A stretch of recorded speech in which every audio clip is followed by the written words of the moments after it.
Topics अगला जो है ना वो है चतुर्भुजों को समझना। कौन सी है? चतुर्भुजों को समझना, है ना। वो चैप्टर नंबर कितना है? 11 क्लास 8 का ना। देखो क्या लिखा है। सबसे पहले हम लोग ये जान चुके हैं कि 2D और 3D है ना। ये तो चतुर्भुज है वो 2 डायमेंशनल है। 2 डायमेंशनल कैसे है? तो देखो चतुर्भुज मतलब क्या? जिसकी 4 भुजा।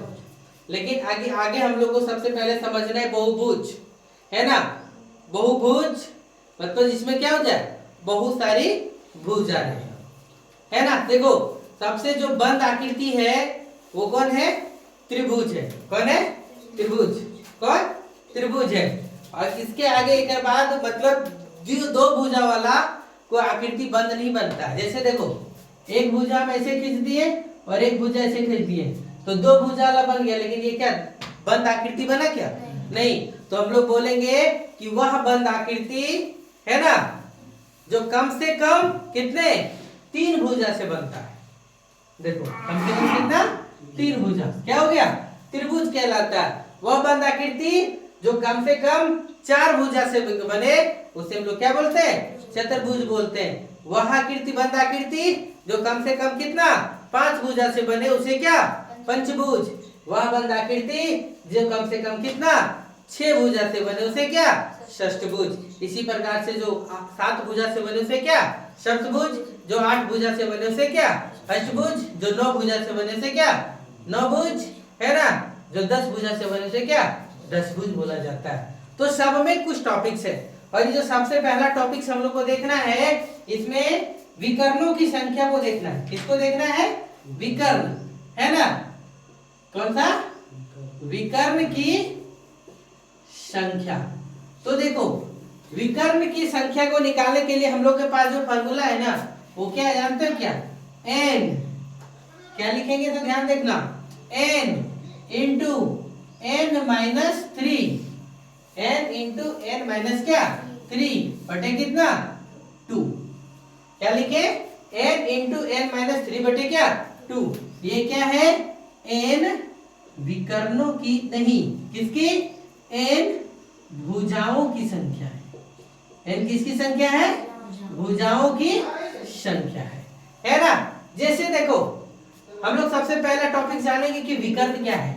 तो विकर्ण हम लोग ऐसे सिंपल सी भाषा में एक चीज जान लो कि देखो एक बिंदु ये शीर्ष ये, एक शीर्ष ये, एक ये शीर्ष ये, एक को शीर्ष छोड़ करके दूसरा शीर्ष को मिलना क्या कहलाता है? विकर्ण कहलाता है। तो देखो ये त्रिभुज में हम देखेंगे तो यहाँ से यहाँ नहीं छोड़ करके यदि यहाँ करते तो ये भुजा मिल जाता है। इसलिए देखो इसमें देखो ये क्या बना है? चतुर्भुज बना है। तो एक शीर्ष ये इसको छोड़ करके इससे मिला है तो एक विकर्ण बना।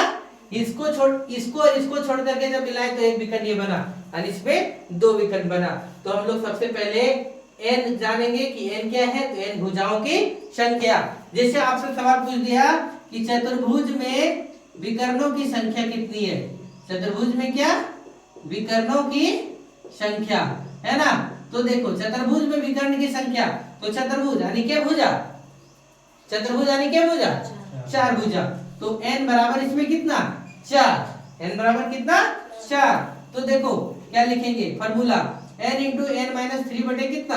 2 यानी 4 इंटू 4 माइनस 3 बटे कितना? 2। तो हल करो 2 दूना 4, 2 और 4 में 3 गए तो कितना बचा? 1। तो 2 एक कितना हो गया? 2 आंसर हो गया। समझ गए? यानी चतुर्भुज में विकर्ण की संख्या कितना है? 2 है। कितना है? 2। अभी हम पहला देखें हम लोग त्रिभुज। इसका त्रिभुज में विकर्ण की संख्या यानी त्रिभुज यानी 3। देखो 3 इंटू 3 माइनस 3 बटे कितना? 2। 3 में 3 गया तो कितना बचा? 0। 3 बटा 0 यानी 3 गुने 0 बटे कितना? 2। तो 3 गुने 0 कितना? 0। तो 0 बटा 2 बराबर कितना? 0। यानी त्रिभुज में कोई विकर्ण आया क्या? नहीं आया। समझ गए?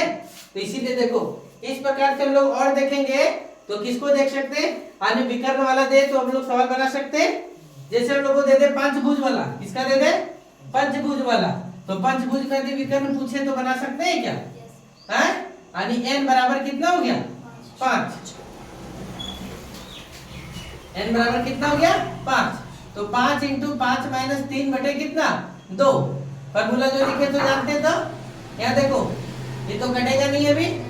2 5 और 5 गुने 3, 5 में से 3 गया तो कितना बचा? 2, 2/2।